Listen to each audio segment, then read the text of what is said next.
So, hi everyone. This is Nina Collins from the Woolfer, and I'm here today with Dr. Susan Hardwick.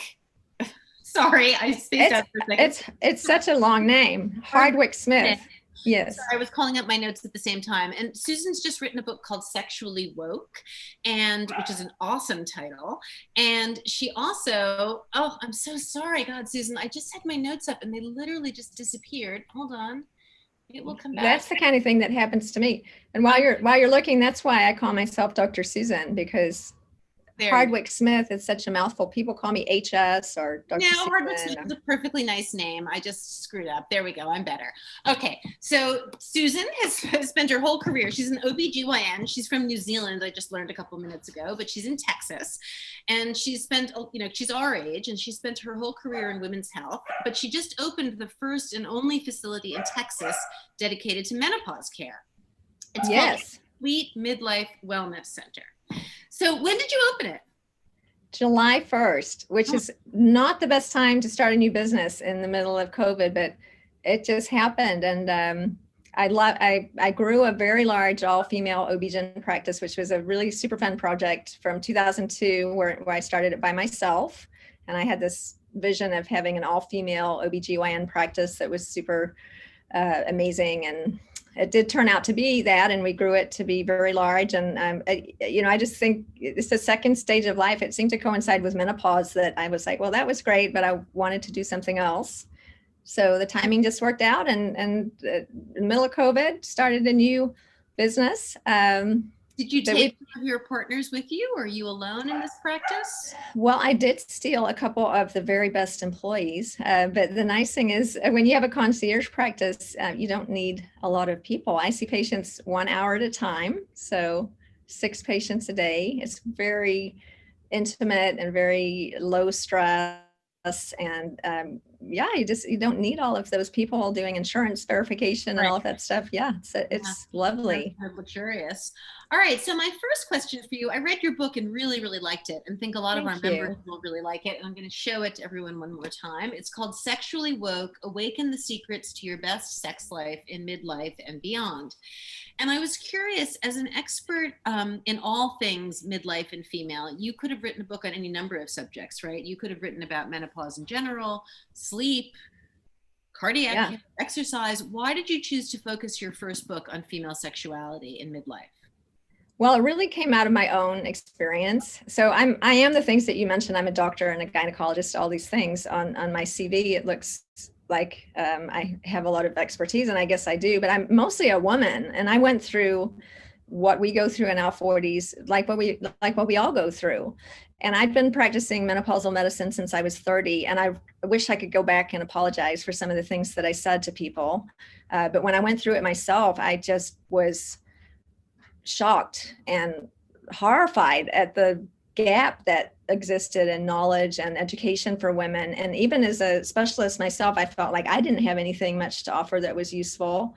And I didn't have any help really that was being offered to me. I got all the books that were out there and tried to find one that was good to recommend. And they all had good parts, but none of them felt like they really addressed what I was experiencing, which was just a feeling of loss of myself. I mean, I could read about the science of menopause all day, and that didn't help me to feel better. So I just was searching for something. Yeah, honestly, I was searching for something to help myself. And it led to the study that I did, trying to find out that I said there must be women out there who've got this figured out. And I started searching for them. And, the vast majority of women would come into my office with exactly the same complaints that I had, no libido, relationships failing, children leaving, and depression and weight gain and all of these things. And of course, the classic menopause symptoms, which for me were horrible. I couldn't sleep and had hot flashes, and I was like a raging bitch all the time.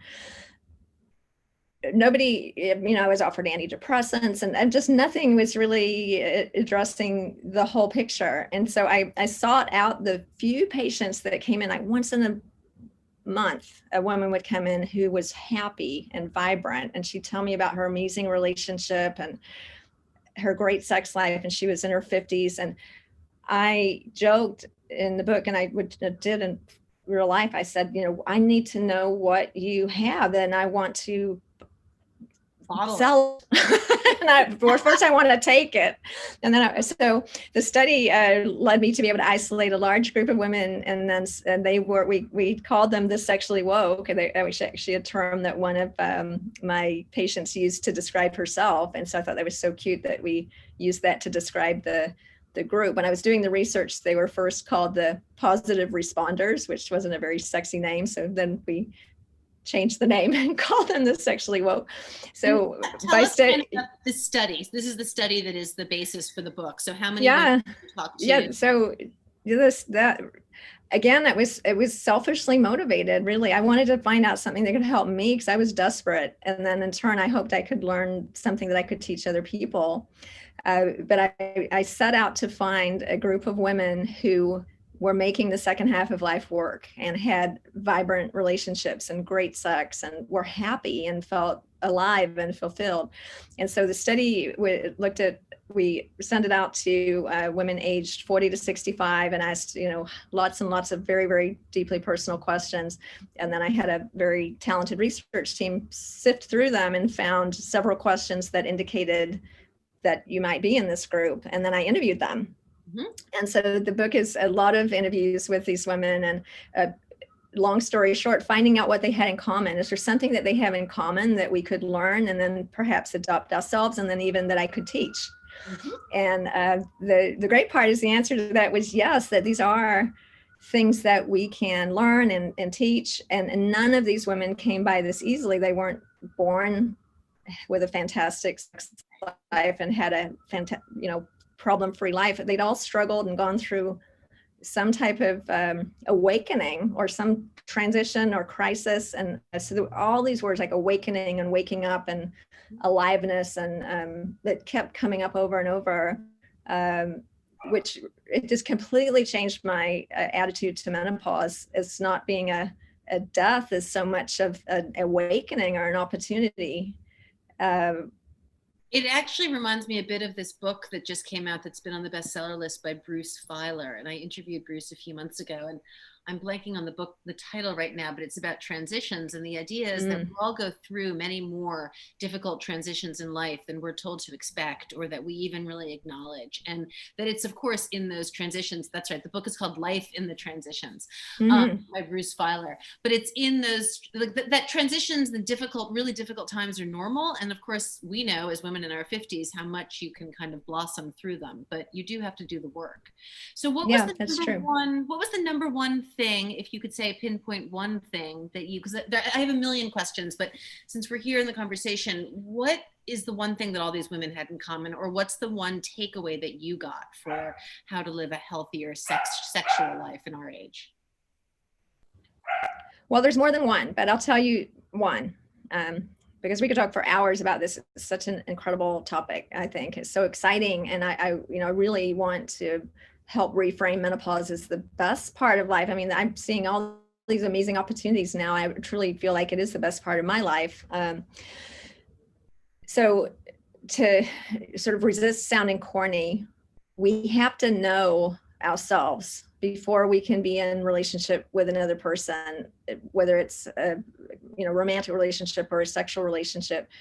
And that, I think that term's thrown around so much that it's become sort of, we don't quite pay attention to what that means, but knowing ourselves deeply and what we need and how to express that, how to communicate that. I mean, for example, if we don't know how to pleasure ourselves, how could our partner possibly know? I mean, they're taught less than we are about this. I mean, their sex education is like penis goes in vagina, that sucks. And maybe they looked on the line to see where the clitoris is, but that's about it. So, I mean, if we're not able to really deeply communicate what feels good, we're going to be stuck. And the only way that I think we can really do that is to learn how to self-pleasure and really spend a lot of time with our own body. And that's something I can tell you I didn't. I mean, I self-pleasured, but didn't really explore a lot in my first marriage because we just sort of had sex, and it was just regular sex and nothing. Yeah, no, I wrote in my own book, I wrote about not having a vibrator till I was in my 40s. I think I didn't have one either. And I'm a gynecologist. Yeah. And then when I opened it, I'm like, what do you do with it? And I mean, so we just need to be educated. I have patients come in and we have them in my office and I literally teach them different ways to try to use them. And there's all kinds of different ones. And it's That's like, wow. Awesome. Yeah, we talk a lot about vibrators in our community. So I'm glad vibrators are awesome. And we have to know our own bodies before we can communicate to another person what feels good. And just, I love the idea. And I felt like I lived like this. And so I have a picture in my mind of like living in a box. And I think those of us who've been divorced, without a doubt, we don't get divorced if we feel happy, right? So there's on some level, we feel trapped. And so all of these, I have a lot of images in my mind about how that worked for me, about being in some box or a prison and feeling trapped. And when we feel trapped, we're not free, just by definition. And when we're not free, we're not going to explore those outer corners of what our potential can be. And they're not inside the box. I know everything inside the box, and I've done that all 1,000 times, but what's outside the box, that's explorative. That's like touching places that I haven't touched before, trying new things. Maybe I learned I can have an orgasm just from nipple stimulation. I'm like, I had no idea. I wouldn't even let my ex-husband touch my breasts. I just thought, I just was like, that, why do that? Just, can you get it over with? Because my show's starting in 5 minutes. Yeah. I just was like, let's not bother with that. But so, and I mean, unfortunately, a lot of us get in these relationships where it's just, there's not what I call a full body yes to the sexual encounter. It's more just consent. It's like, oh, okay, I'll do it, but can you make it quick because I, want to read my book or whatever. You're not really 100% showing up. And so going back to the knowing yourself, I can't 100% show up if I don't know who's there. And so a lot of the book is about that. And when I started, and I'm also a coach, and so I was simultaneously learning all these things about coaching and being authentic and being yourself. And I also became a coach. So it's like, so, but you're learning this stuff, right? And then a lot of the coaching work is actually self-work. Like, well, how do I show up as myself? Like, what does that mean? So I cannot fully participate 100% in a relationship if I don't know who's here. 100%. And this also reminds me of another point you make in the book. You talk about moving away from victimhood, where the world happens to me, to a place of creativity and strength, where the world happens by me, which I really liked that point. I think it's super valid. The idea of really knowing what we want, knowing who we are and what we want. Why do you think certain people, I always am interested in this subject. Why do you think certain people have that ability more than others? Is it really just about learning, or is it? I definitely think it's teachable. Well, I can tell you, I mean, it's fun being a victim, isn't it? Like being in a drama. A lot of you and your listeners probably know about the drama triangle, which is one of the things that I use in my coaching. And so the drama triangle, I didn't invent it. I forget the guy's name who came up with this idea, but it describes everything. So I see my whole life in terms of drama triangles. So it's got 3 people in it, obviously, and you can be all 3. One is a victim, one is the villain, and one is the hero. Mm-hmm. And if you're playing any of those roles, you're in a drama triangle. And drama triangles are pretty much synonymous with codependent relationships. It's a relationship addiction, and it's juicy. And so some people love being a victim because you get to complain all the time and blame other people and never take responsibility. So I think some people just like it, and they don't understand that there's a better way to live. And because if you're stuck in victim, then you have to have a villain. You got to have someone to blame, and you've got to have someone to save you. Yeah, no, that's a great, I don't know what the word is, trope, concept. I really like it. The drama triangle. I'm going to, post. We should and you can look it up. I didn't invent it. I did some training with a group called the Conscious Leadership Group, which I love. And they use this a lot. And it's sort of the basis of our coaching training. So in relation to sex, because I love talking about sex. Sex is often a drama triangle. You don't have to have 3 people. You can have one in a drama triangle. like the way I used to have sex, for example, with like, okay, fine, you can do it. Like I'm victimizing myself. I'm like, and then he becomes the villain because I didn't really want to have sex with you. So it's like, it's so unhealthy. And it's the basis of codependence, which that's like the number one libido killer, is being in a codependent relationship, because there's no balance. No, it sounds awful. You're being heroic, or you're saving someone. Like, I don't want some man to save me. I mean, it sounds fun, like to be picked up and thrown as a fantasy, right? But not as a long-term relationship. No, not at all. Not at all. And I don't want someone to blame and to point fingers. Not at all. No, you want a mutual relationship where there's give and take and balance.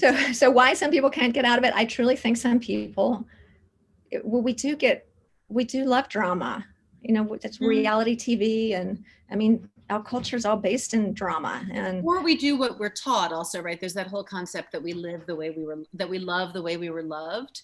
So I think sometimes part of growing up is breaking out of those old patterns of our childhood. Yeah. Well, and I was a chronic hero. Like, that's still my, addiction that I have to watch. I love to save people. And especially ones that didn't ask for my help. And then I'll get angry at them when they don't thank me for something that they never asked me to do. It's like, after all the things I did for you, you blah blah blah, that line. Yeah, totally. So that I know. All right, so when I want to turn to something that's slightly controversial. I thought was really interesting, because I did love your book, right? So you probably know where I'm going toward plastic surgery. So in our community in the Woolfer, we are I like to think of us as super tolerant and not judgmental. So if people want to get plastic surgery, that's fine with me. If they don't want to, if they think it's bad, that's also fine with me. So far, that's not something I've done.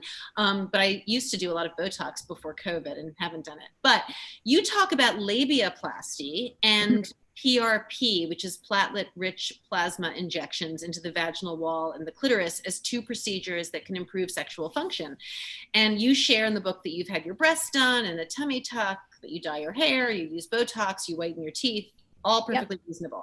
So, and I liked the point you made that there's no doubt that sexual satisfaction highly correlates with body image, right? If you feel good about the way you look, you're more comfortable sexually. But labiaplasty kind of surprised me. Like, it seems like it's really a part of your practice, and I don't like the whole concept that there's something wrong with my labia or anyone's labia seems so absurd to me. So I wanted to just hear you talk about it a little bit. Like, is it more popular in Texas than in other places, or is this more common than I knew about? And I think it is more common than you know about. I mean, it goes on all over the country. It's not something that it's like you can change anything about your body if you want to, in my opinion. So you could change your nose or your breasts or have a different color hair. And there's no perfect type of labia, but some women, some women are legitimately bothered by the size of their labia. They're uncomfortable when they exercise, or the skin gets pulled within, of course. So there's some real discomfort from it. And I like Ironman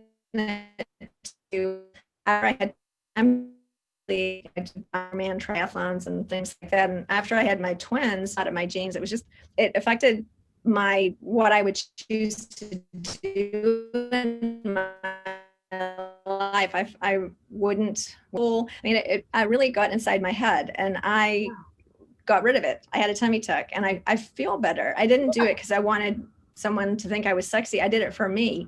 So I know how uncomfortable it can be to have this big flap of skin. Yeah. And so it's no different than that. If you've got a big flap of skin hanging down in the vaginal area and it's uncomfortable for you, and it hurts when you ride a bike and you can't go to spin class, and it leaves a bulge in your swimsuit, you can just fix it. Right. Okay. Yeah. So it's not a matter. It's like, so I don't even like the word fix. And, what I do when patients come in is that we have a long conversation about that. There's all these different, everything's on a bell curve, right? As far as most things in life, certainly, and anatomy, some are smaller, some are bigger, some are most are in the middle.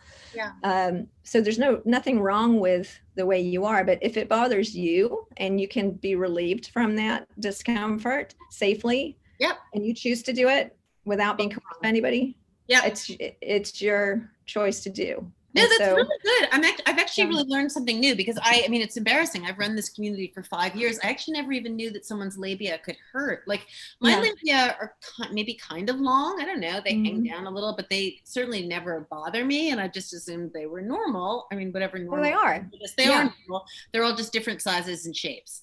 Yeah, so if it doesn't bother you, it's great. You, of course, don't fix anything that doesn't bother you. But my own experience with what my big flap of skin and then getting rid of it was I changed. I had a similar opinion about that, honestly, until I had my tummy tuck, and I thought, gosh, that really was affecting my life in a negative way, and nobody cared if I got it done. It was just me. I wanted to look in the mirror and not have to get girdle undies and stick this thing in and worry that it would fall out at inopportune times. And now it's all about freedom. I use the word freedom a lot. It's not that I think about my tummy all the time now. I just don't think about it. It frees me to do, I can go where I want. I can wear what I want. I don't have to worry about this thing.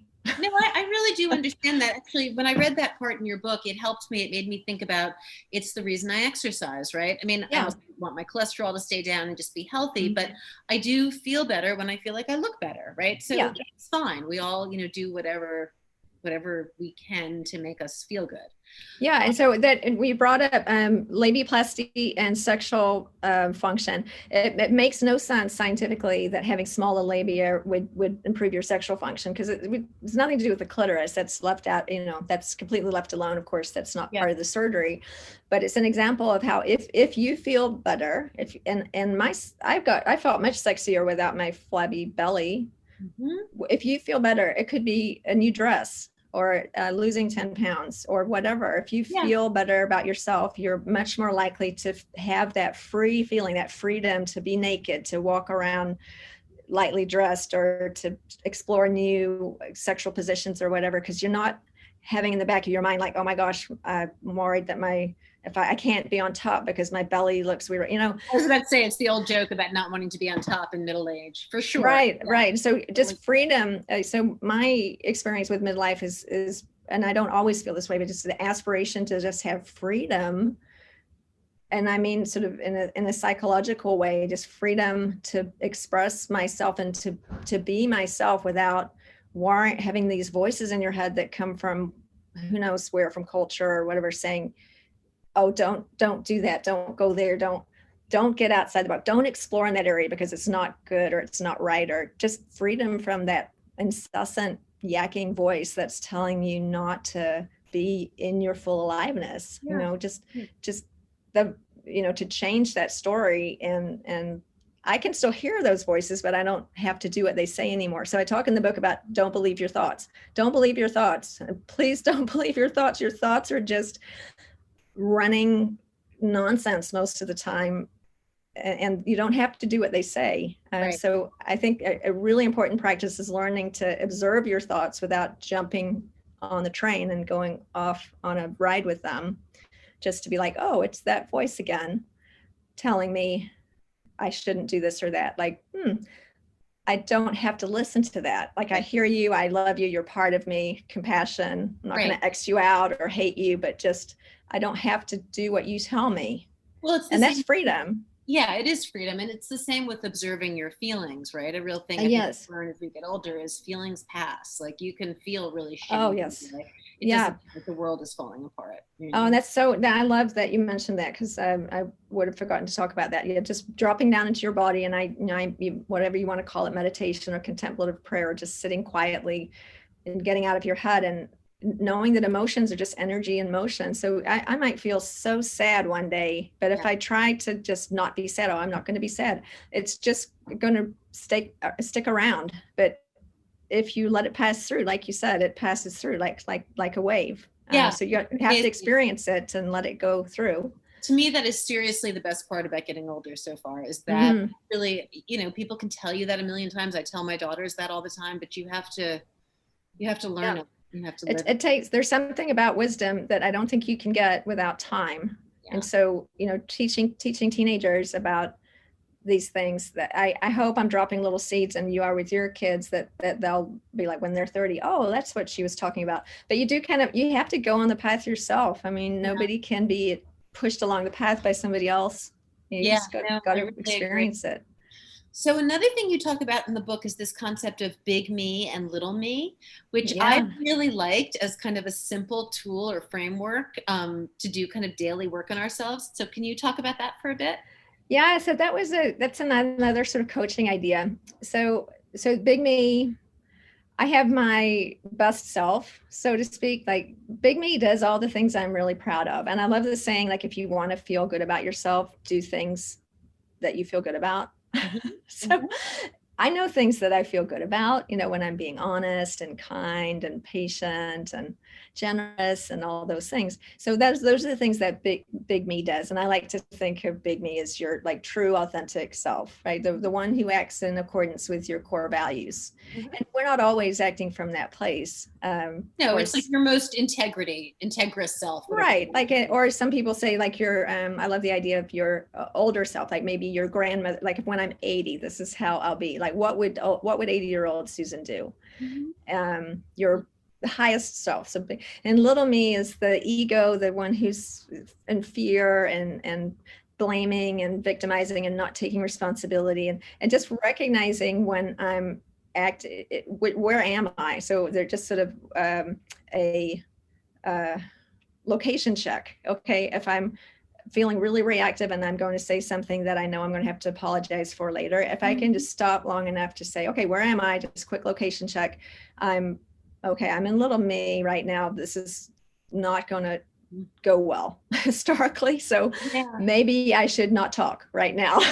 So it's just been a useful tool for me and for coaching clients because it's so simple. It's a Just really great concept. I totally love it. I'm also going to post in our community about it. I've had a day, I'm dealing with something annoying right now, and I feel like I've been my little me too much today, and I don't like it when I'm that way. And being able to kind of see it and have perspective, it really helps. It's just like a way of looking at yourself that kind of takes you out of it and look like you kind of look down from above almost. yeah. It's very And about that too, it also makes it really for me impersonal because this isn't my, I'm not even going to say problem. This isn't my situation being human. I don't own it.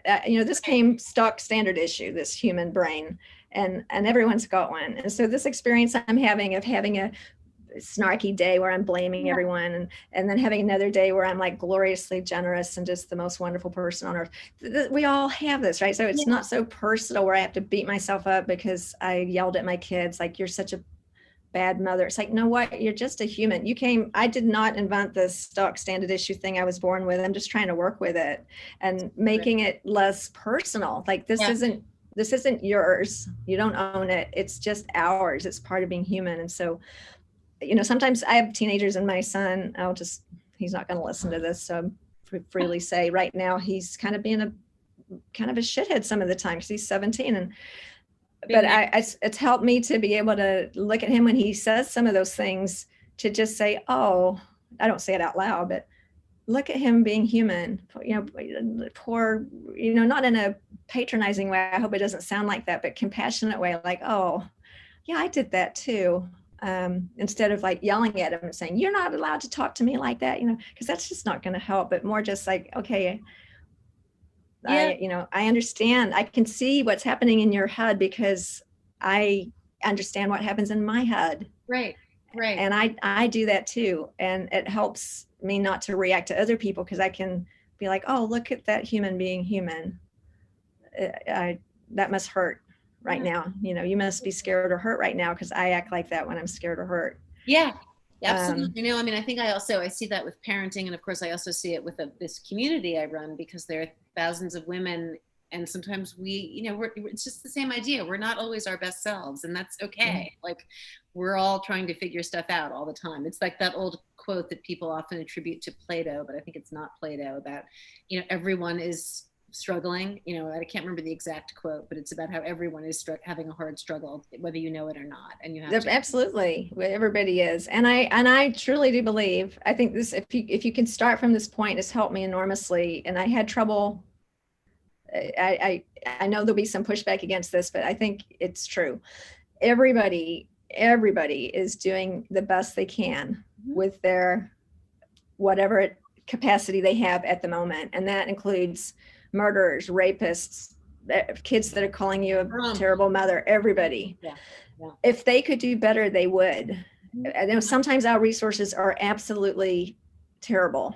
No, I completely agree with that. I mean, I think it's one of the reasons actually I think it's one of my strengths in running the community, because I genuinely feel that way too. So I don't get very reactive anymore. Probably when I was younger I did, but I just find people's stories and struggles super interesting. And I do believe that everyone's doing the best they can. And we're, you know, and I mean, it doesn't relieve you from responsibility, or your karma is still going to happen if you do harmful things to others. You know, there's going to be consequences to pay from that, just from the universe, if not the law or whatever. But you were doing the best you could, or nobody would ever choose to do something less than the best. Right. No, I totally understand what you mean.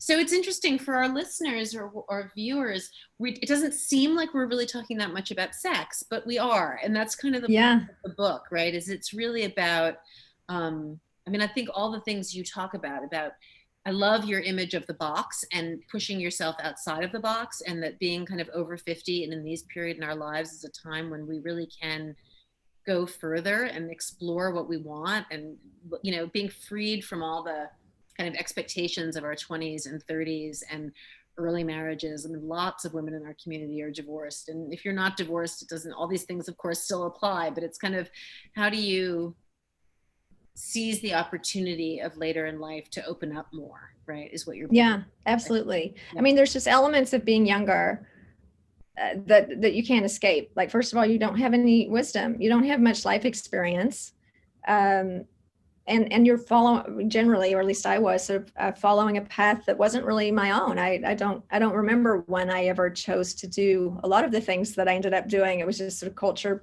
You know, you jump on a conveyor belt, and then you're like, how did I get here? I look back and it's amazing to me how little I actually thought, like, planned. Like, I just kind of did. Right.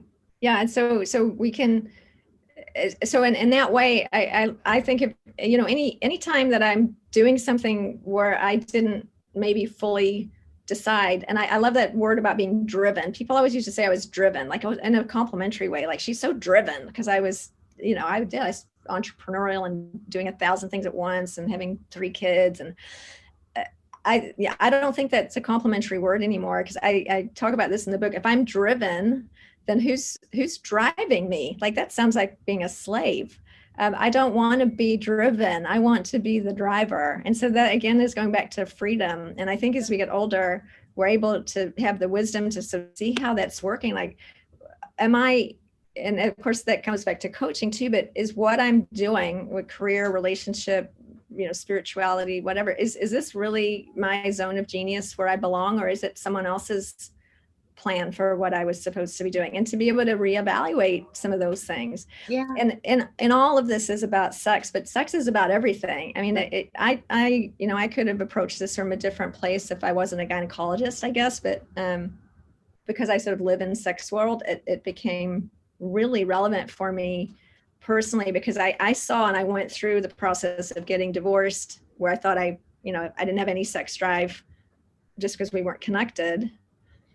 And I had that feeling of being trapped. I felt like I was in a house I didn't want to be in a career with a partner I didn't want to be with. I felt like I felt trapped. And, and, you know, trapped is not free, right? Just by definition. I've was there myself. I've very much. Yeah. And so what I found, like, talking to the sexually woke women, was, you know, you don't want to have sex when you feel trapped. I mean, it's just, biologically, I guess you're just sort of on fight flight all the time. You're just trying to survive, because sex requires, you know, complete relaxation and trust and, like, openness. And when you feel trapped, you don't have access to that type of wisdom. Right. So when I left my marriage, which was my choice, it was a great choice. I felt free, like, for the first time, and I was 47. And sure enough, my sex drive came back. Like, and I was like, oh my God, like, what happened? I thought that was gone. I wanted to have sex with everybody. I mean, I didn't, but I wanted to. I was sort of, everybody looked sexy. And that was just purely because nothing changed. I didn't take any new hormones or anything. I just was free. Yeah. You say in the book, if your brain isn't into it, you don't want to have sex. No, and that's and that's scientifically just so true. I see, I have patients who come to see me and they want all these things done to jazz up their vagina, so we can do hormonal treatments, they can have the best vaginal moisture, and we can do like the platelet rich plasma and the clitoris, and everything down there is fabulous. But they still, what they do is they masturbate more. They don't have sex with their partner. And it's been a lot of studies on testosterone replacement for women. It does improve your sex drive and it makes you masturbate more, but it doesn't make you have sex more with your partner, male or female, unless you are connected. Yeah, absolutely. So interesting. Yeah, I mean, I could be horny as heck, but I did not want to have sex with my ex-husband. I just used my vibrator. Yeah. Right. That's a lot easier. Right, so before we sign off, I do want to ask you about the PRP injections, platelet-rich plasma injections, because I don't hear about them a lot. So tell me what they are and how it works, and how many times do you have to do it, and what does it really achieve? Yeah, so this is like real science. So there's a lot of stuff out there that is maybe not real science, but platelet-rich plasma has been used for many, many years for orthopedic injuries, for wound healing. It's used for hair restoration. So just that being said, it's scientifically been proven to create new blood vessels and improve healing and improve health and moisture of tissue wherever it's placed. So you can stick this stuff anywhere and it just helps the tissue be healthier. So how you get it is you draw the patient's own blood, just 20 cc's of blood from their own arm, and then it's spun down to get rid of the red cells, and the plasma, which is full of platelets and all these other amazing little healing properties, is collected, and then you can inject that stuff back into the same patient. So it's your own blood cells. It's not any type of foreign material, so there's no chance you can have an adverse reaction. So, having seen how wonderfully it works for all these other parts of the body, thanks for filling in the gap. Like if you're a professional athlete and you have a knee injury, guaranteed you're getting PRP in your knee, because they don't want you to take 8 weeks to heal. They want you to get better right now. Right. Now that you mention it, I have heard of it for sports industries. Yeah.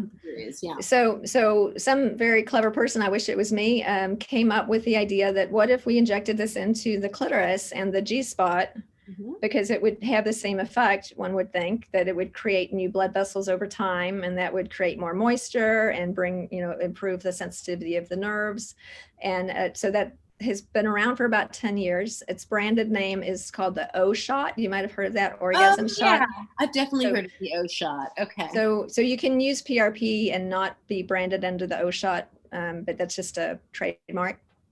It turns out it actually works. So biopsy proven, and when they did studies, if you do PRP in the clitoris and biopsy it over months, more blood vessels, the nerves are regenerated. So for women who are perimenopausal, one thing I noticed, even when I was back to being really sexually interested again, it would take me longer to have an orgasm. Like sometimes you'd have to pull out all the stops and then it would just disappear. It would just be a lot more work. Yeah. That gets a lot better. I've had one about 6 months ago. It's much better. And I tell people this is true. Like now, if I hear a sexy, maybe I'm watching a sexy movie or somebody blows in my ear or something really sexy, I can literally feel the blood rushing down there. Like, wow. Ooh, and I go, ooh, like I feel my Really interesting. So I have heard of the O shot, and I've never really taken it seriously, but I have to say you've made me change my mind. I think I'm going to do it. So people do it just once, or do you do it like every 6 months? Yeah, it doesn't last forever. So it lasts for 6 to 12 months. So I got mine about 6 months ago, and I'm still getting my feelings like when I see, if someone brushes by me the right way or whatever, I'm like, it's like men feel when they get an erection. You can just feel the blood rushing down there. Is it like thousands of dollars or hundreds of dollars? I know it's different in different parts of the country, but and it may be the same everywhere, because if you're branded under the O Shot Club, which I am, so they price fix, it's $1,500. Okay. And I'm sure other people use different pricing if they're not in that club, but this is actual science. It really does work. But again, like we were saying, you could bring back all the blood vessels in the world. If you don't have a good connection with your partner, it will make you masturbate more, which is great fun. Right. But for connecting with a partner, it's not physical. That's where we're talking about all the codependence and getting forgiveness and letting go of resentment. And right, you really have to parse apart the two things. I mean, there are a lot of things that are going on as you're getting older. There obviously not sleeping and hot sweats and depression, all sorts of reasons you might not be feeling sexually active, vaginal dryness, which is something we talk about a lot. Yeah, so there's there's the anatomic realities of getting older, like the clitoris loses some blood flow, so O-shot's good for that. Vaginal dryness, there's lots of treatments for that. So you can fix all the anatomical things, or I don't even like to say fix, you can optimize them. So I stopped using the term anti-aging because now I say that's like saying anti-breathing. Like you can't be anti-aging, but optimal aging. Like, so if there's things we can do, as opposed to fixing is great. I like it. Optimizing, so you can optimize all of that.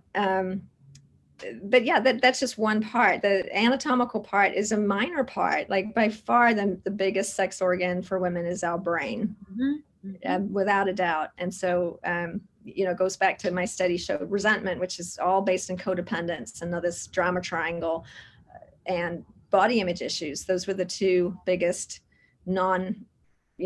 menopause non-anatomic things. So body image issues and resentment, and I'll just sort of include in resentment all of the unspoken lack of communication, the kind of anger that we're holding on to and not sharing, just the I don't even want to talk to you about it stuff, like all of that makes us feel disconnected and pissed off. Disconnected and not even wanting to connect. And for those of us who've been divorced, you cross the line where it's like I don't even want to try to fix it because it's just done. But it just goes back to all these words keep coming back around, and they're in the book so much. For me, it's just freedom. There's just the idea of freedom from these limiting beliefs, which we always talk about in coaching. That freedom from, where are these voices coming from? They're telling us not to try these things, or not to do these things, when the voice is, like I had an opportunity to have phone sex this month, and I've never done that before, like real full on to the end phone sex. And my voice said, oh, I can't do that. Like, that's too weird. And I listened and I said, you know what, I'm going to try it. And it was great. And now I have a new thing I can do. That's awesome. But that was outside. I had to go outside my box. So whenever you go outside your box, it's uncomfortable. If you're not feeling uncomfortable, you're not outside your box. That's right. But then you add a new thing. And so it's a little uncomfortable to try a new vibrator, try a new thing. Like, but why not? Like, whose voice is that saying that phone sex is something you shouldn't do? I mean, I don't know. Also, at our age, if not now, when? Right. I'm like, I mean, and I had to really think about that. I said, I'm a friggin' sex expert. Like, why on earth am I not having phone sex? That's crazy. But you had FaceTime sex? Because FaceTime sex is really fun too. I did. I went full on. I'm like, if I'm going to do this, I'm going to do it with video. Phone sex, I've never done successfully, I don't think, but I've done lots of FaceTime sex. I mean, well, good for you. I have just done it that one time, and I'm going to do it again. But I said, if we're doing that, I'm going to put the video on, because we'll go. I've got to jump. If I'm jumping outside my box, let me just bust it open. Good for you. Thank you. I'm very proud of myself. I'm very excited about your book. I'm going to really recommend it to everyone in the community, because I do think it's terrific. You. So it's called Sexually Woke by Dr. Susan Hardwick-Smith. Awaken the secrets to your best sex life in midlife and beyond. And she's in Texas and has her own new practice. And we'll definitely do something again with you. I mean, you're a perfect fit for our community. So I'd love to have you on for other things. I'm so excited. And when I read about you and I texted you this, like, I'm actually a Woolfer. I didn't even know what one was, but I am. I am one. Yes. Yeah, you so right in. All right. So good luck. Enjoy the publication of your book, and we'll be in touch in the future. Thank you. It's so nice to talk to you, and we'll look forward to talking to you again. Yeah, bye.